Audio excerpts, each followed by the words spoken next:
TV tuko na meneja wa TANESCO wilaya ya Rufiji anaitwa Bin Masud, na kikubwa kilichotuleta kwake tunataka kufahamu, inasemekana TANESCO Ikwiriri inatambulika kama wilaya. Hii ikoje meneja? Nashukuru ndugu mtangazaji. Ni kweli TANESCO wilaya ya Rufiji inaitwa Ikwiriri TANESCO, lakini kiserikali ni wilaya ya Rufiji. Hii imetokana kwamba TANESCO kama TANESCO wakati wanapeleka huduma kwa wananchi wake walikuwa wanazingatia center ya road. Sawa. Kwa sababu ingekuwa kama ni kuzingatia tu kwa sababu ni jina la serikali, na maana Ikwiriri ingeweza kuitwa Utete kwa sababu makao makuu ya wilaya ya Rufiji ni Utete. Lakini ukiangalia kihistoria, Ikwiriri ndio sehemu ya kwanza kupata umeme kwa wilaya ya Rufiji, na tulikuwa tunatumia majenereta.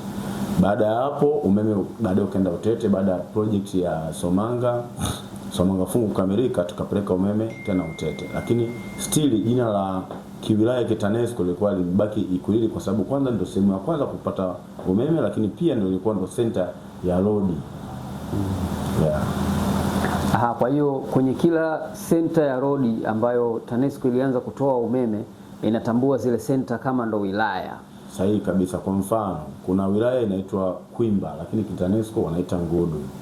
Lakini pia kama mnakumbuka, kabla mkoa wa Njombe kuanzishwa, si ndio? Kulikuwa na wilaya ya Makambako, kulikuwa na Njombe yenyewe, kulikuwa kuna Mafinga. Hizo zote TANESCO zilikuwa zinaitwa wilaya, lakini zilikuwa bado hazijawa wilaya kiserikali. Umeona? Kwa hiyo kwa sasa hivi kwa sababu tayari zimeshakuwa wilaya kiserikali, unaona ukuta TANESCO kuna mkoa wa Njombe, lakini kiserikali pia kuna mkoa wa Njombe. Lakini kiwilaya Makambako pia ni wilaya TANESCO, lakini kipindi hicho kabla Makambako haijawa wilaya ambayo ilikuwa ni Njombe, wilaya ya Njombe. Makambako ilikuwa wilaya ya Njombe, lakini TANESCO pale Makambako ilikuwa ni wilaya. Kwa hiyo always wakati wote TANESCO unaweza kuangalia maeneo mengi yenye center ya road kubwa na sehemu ambayo umeme umeanza kuingia TANESCO yanaipa jina la pale husika. Kwa mfano kama hapa Muholo ingekuwa labda ndio center ya road na umeme unaanza kufika pale, TANESCO ingeta TANESCO Muholo, wilaya ya Muholo, badala ya kuita wilaya ya Rufiji. Ndio. Kwa hiyo ni tofauti, ni jina tu wilaya ya Ikwiriri, sio kwamba ina utambuzi wake wa TANESCO, sio kwamba TANESCO inakusudia mgawanyo wake wa umeme katika wilaya ya Ikwiriri ni ule ule wa wilaya ya Rufiji, sio kwamba ina mgawanyo wake wa umeme kama wilaya ya Ikwiriri. Hamna mgawanyo. Yaani tunaita wilaya ya Ikwiriri lakini inahudumia wilaya nzima ya Rufiji. Na tukaona kwa sasa hivi kwa jinsi tulivyopanua huduma zetu, tunaona tulianza Ikwiriri lakini sasa je, tunamfikiaje mtu wa Utete? Na maana kulikuwa na tatizo la Utete, na maana mtu atoke Ikwiriri aende Utete.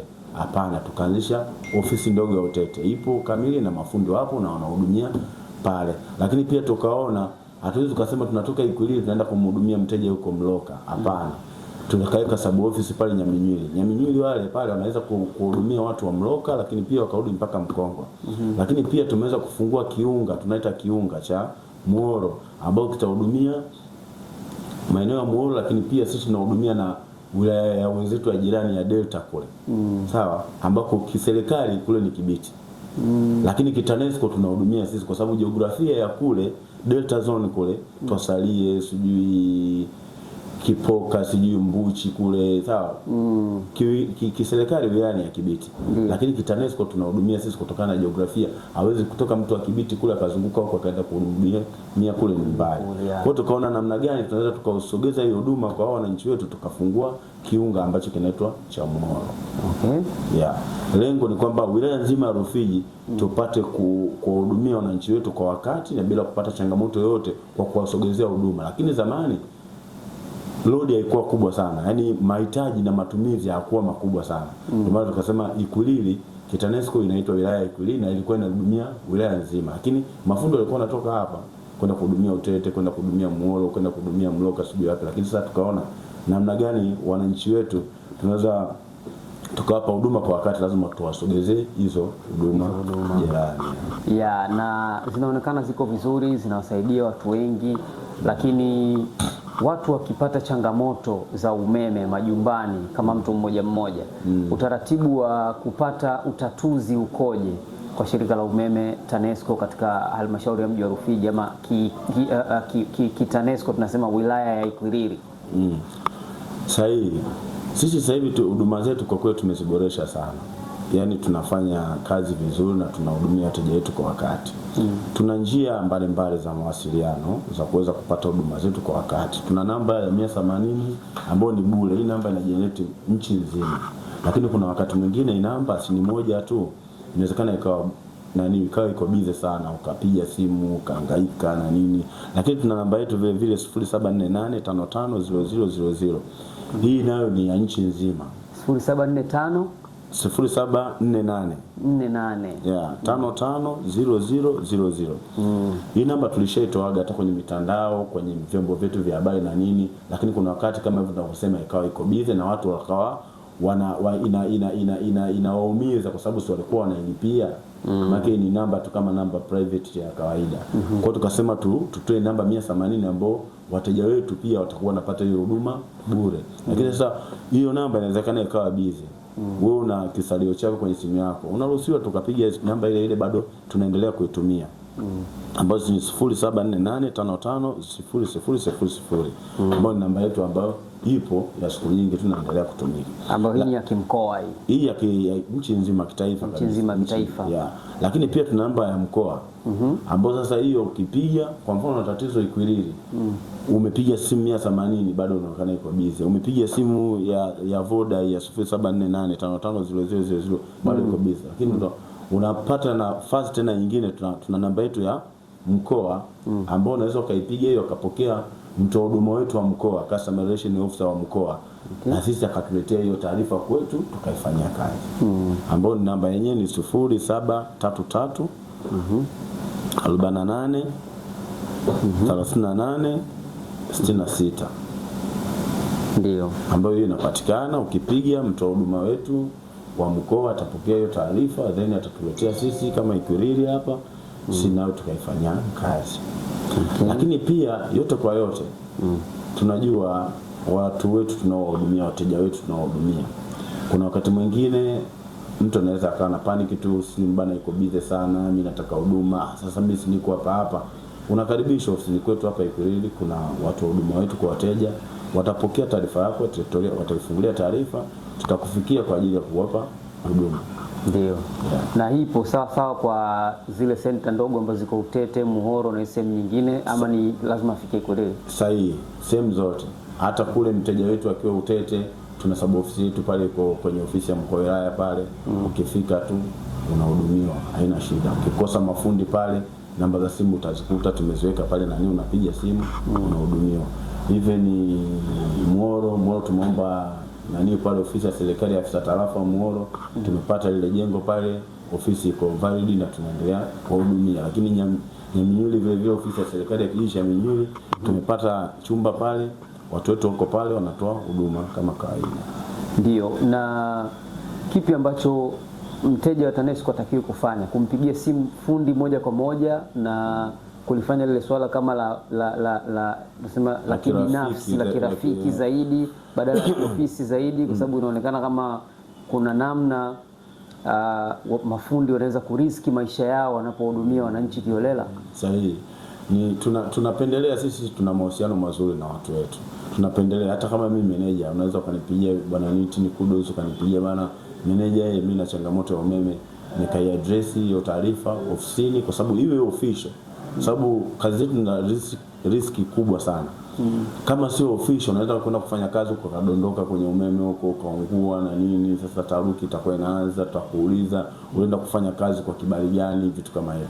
Kwa hiyo tunashauri sana, unaweza kuwa na rafiki yako ukampigia simu, bana mimi na tatizo la umeme huko, lakini ni vizuri ukaja ofisini. Au ni vizuri ukishampigia huyo rafiki yako ambao tuko naye hapa kazini, wakumkumbusha, kwa sababu na yeye anakuwa na mambo mengi.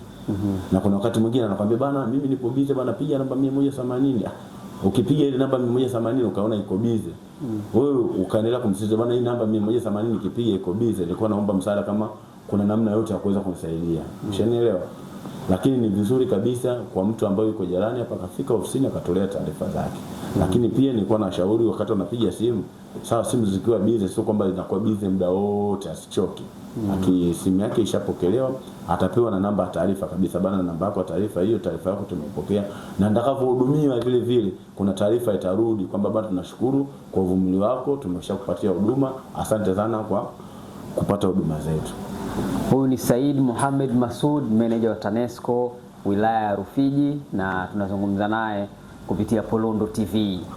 Kitu kikubwa ambacho kina tesa sasa hivi kwenye taarifa mbalimbali ni mpango mzima wa smart meters. Huu ukoje kwa TANESCO? Sisi kwa upande wa smart meter tuko vizuri kwa sababu tayari tumeshaanza kuzifunga. Kwa mfano wilaya ya Ikwiriri Rufiji hapa tayari tumeshafunga kwa awamu ya kwanza mita 200 na zina operate vizuri.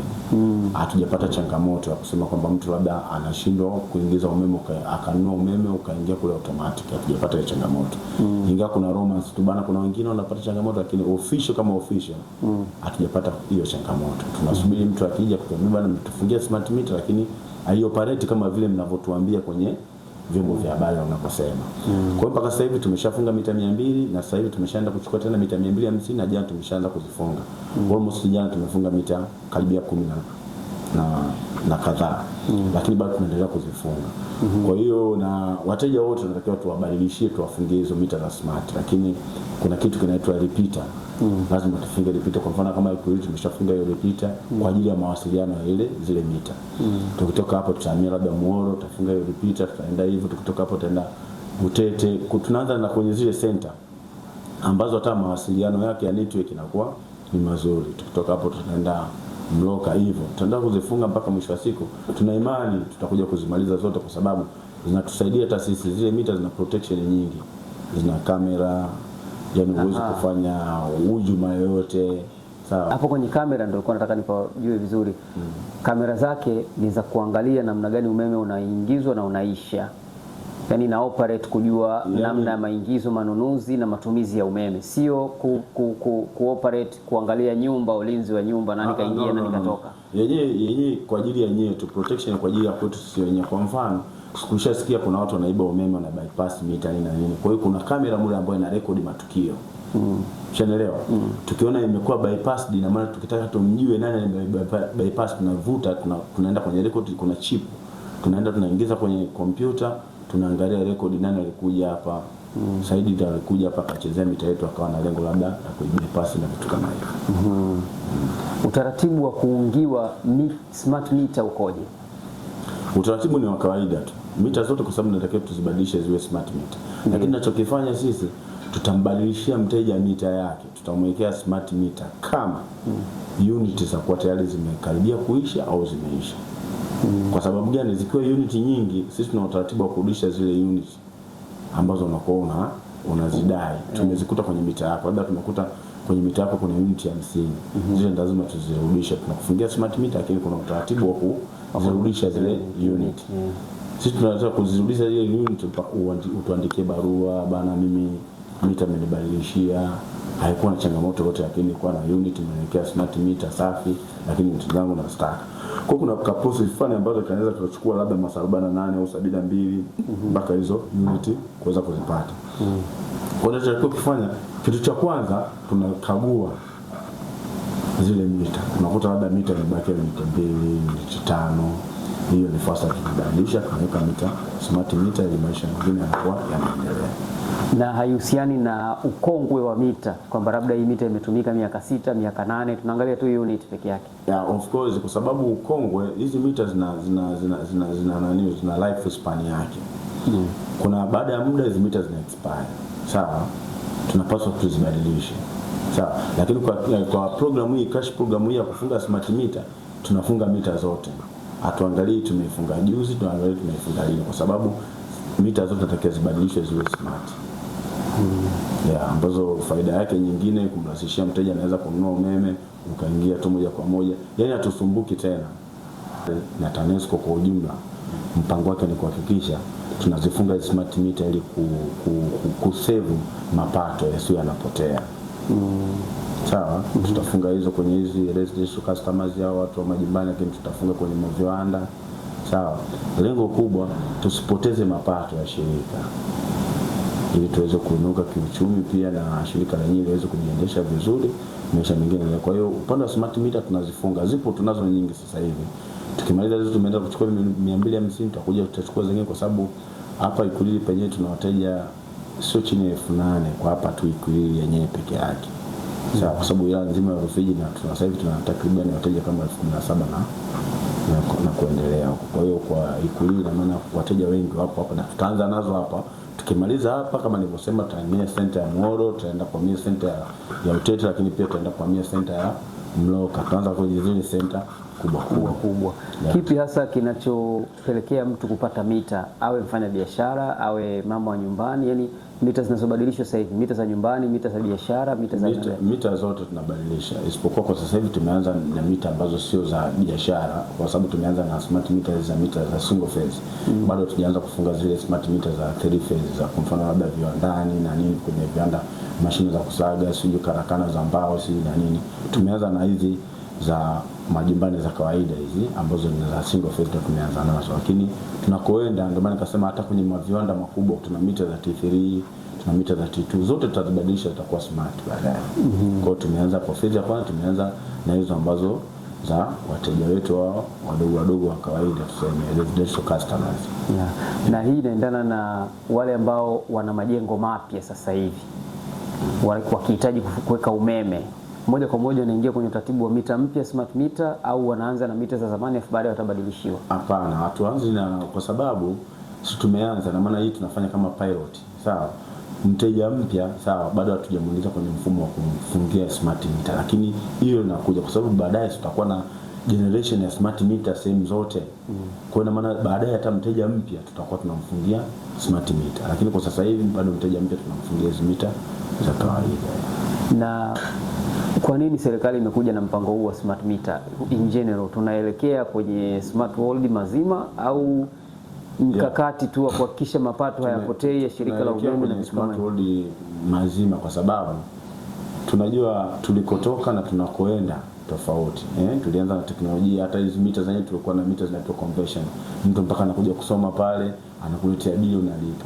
Baadaye tukaja kwenye mfumo wa luku, kwamba ni prepaid service, mtu ananunua luku anaingiza hivyo. Tukaenda sasa, changamoto tulikuwa tunakutana nazo nyingi. Na watu tulikuwa tunajadiliana hivi, kwa nini tusiwe na smart meter tu ambazo mtu akinunua kama ananunua voucher tu. Shanunua voucher kisha kuangua nini, anakuja bana, salio lako liko hivi na hivi na hivi. Kwa sababu tulikuwa tunapata simu nyingi. Sawa, taarifa nyingi za wateja, bana tumenunua umeme, tumepata token, lakini tukiingiza token haziingii. Unaelewa? Kwa hiyo kwanza tatizo hilo kwanza tunaanza kuachana na tunalitoa katika mifumo yetu, kwa sababu sasa hivi mtu atanunua umeme sawa, utaingia tu moja kwa moja bila kuhangaika na masuala au ingie sijui unaingia sijui token sijui zimepungua sijui vitu gani. Umeona? Kwa hiyo ni faida moja hapo, na wameona serikali kama serikali umeiona, na wakati ya baraka, wakati wanaingia kwenye hiyo mikataba ya kwenda kuagiza smart meter, na wakakiri, kwa sababu tutaondokana na changamoto za wananchi wetu, lakini pia kipato cha serikali kitakuwa akina tuseme akina ubabaishaji, tuseme kitakuwa kinaingia moja kwa moja bila changamoto yoyote. Lakini kama nilivyosema, zina faida sababu zenyewe zinakuwa na kamera ambayo inakuwa recorded. Huwezi kubypass smart meter. Ndio. Ukitaka kwenda kubypass tutakuona. Unaona, tukisha kuona na maana tutajua kabisa bana mita yetu fulani imekuwa bypassed, na mtu anakuwa recorded pale. Atajulikana kama ni Saidi alienda, kama Nitini alienda, kama TX hapo alienda, basi tutamjua tu. Ukomo wa smart meter utakuwa lini? Yaani hizi mita za zamani mpaka lini zitakuwa zitakiwi tena kutumika? Kwa sababu ni mipango ya serikali, tulikuwa tunasema tutaenda mpaka 2030. Alafu sasa hapo tuta update kwamba je, tumefika mpaka 2030. Tulikuwa na mita kadhaa za kubadilisha, tumebadilisha ngapi, tumefikia wapi? Baada ya hapo sasa tutasema bana, ikishafikia mpaka mwaka fulani nchi nzima tutakuwa tumefunga hizo smart meter, hatutakuwa na mita hizi za kawaida nyingine. Ndio. Kama mtu ana nyumba mpya na anahitaji smart meter sasa hivi, kuna maombi yote ambayo anahitaji kuleta? Ndio hiyo ambayo bado kwa sasa hivi siwezi kutoa majibu ambayo yakawa yana usahihi zaidi, kwa sababu hatujaingia kwenye mfumo wa kusema sasa mtu ambaye ni mteja mpya tutaenda kumfungia smart meter moja kwa moja. Baada hilo nitalifuatilia, nitaulizia kuna utaratibu gani mtu akiwa anataka sasa, ndio mteja mpya anataka kuingiziwa umeme, anataka afungie smart meter, tunafanyaje, utaratibu ukoje? Lakini kwa sasa hivi tunabadilisha zile ambazo tumezifunga, tunaweka smart meter. Kipi cha ziada? Sisi tumemaliza, una kipi cha ziada cha kuambia watu wa Polondo TV? Kikubwa ni kushirikiana na nyie na kuendelea kuwapasha habari wananchi wetu. Mimi siku zote nawaga nasisitiza shirika la umeme Tanzania TANESCO ni shirika la umma. Sawa? Ni shirika ambalo 100% au 90 ngapi? Sawa, 99. Ni shirika ambalo liko chini ya serikali. Sawa? Kwa hiyo hata miundombinu yetu hii ambayo tunaitumia, sawa, ni kodi zetu sisi. Kwa hiyo rai yangu mimi kwa wananchi wetu, sawa, rai yangu mimi kwa wananchi wetu ni kwamba ikitokea mtu anafanya hujuma miundombinu yetu, ni vizuri, sawa, tukamtolea taarifa na sisi pia tukawa walinzi. Mara nyingi sana imekuwa ikitokea mtu labda anakuja kufanya hujuma kwenye transformer, mtu ajulikane, anafika pale usiku, sawa, mawasiliano kama haya tumetoa. Ukikutana na dharura kama hizo, tupeane taarifa ili sisi tuweze kurespond kwa haraka. Lakini pia kuna issue za kiusalama. Utaona labda miundombinu yetu ina changamoto, afu wewe uko nayo kila siku na unajua kabisa hii nguzo ikianguka italeta madhara. Sawa? Hii waya ikikatika italeta madhara. Basi ni vizuri tukapeana taarifa mapema ili na sisi tukaona ni hatua gani tutachukua ili mradi madhara yasitokee. Kwa hiyo mimi nilikuwa naomba Polondo TV, sawa, mtufikishie ujumbe kwa wananchi huko, tukituma kwenye mitandao kwa wananchi nao wapate ile message kwamba bana, hii miundombinu ya TANESCO ni miundombinu yetu, hizi ni kodi zetu na ipasa tuilinde, lakini kama kutatokea na changamoto yoyote ni vizuri tukapeana taarifa, basi na sisi tutaweza kurespond kwa wakati, maisha mengine yakaendelea. Sisi tunakushukuru sana. Nashukuru sana.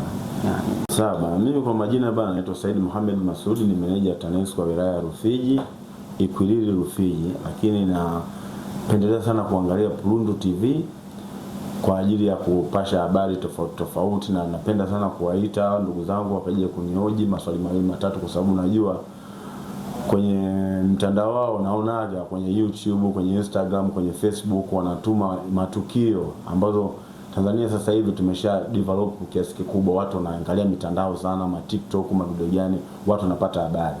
Kwa mimi nashauri pia wananchi wa wilaya ya Rufiji au Tanzania kwa ujumla, mkiwa na matangazo yenu ni vizuri mkaja Rufiji, mkakutana na hao wadau wetu ambao ni Polondo TV, mkapeleka matangazo yenu, taarifa zenu, mtaka mchukulie vitu gani, wako vizuri sana.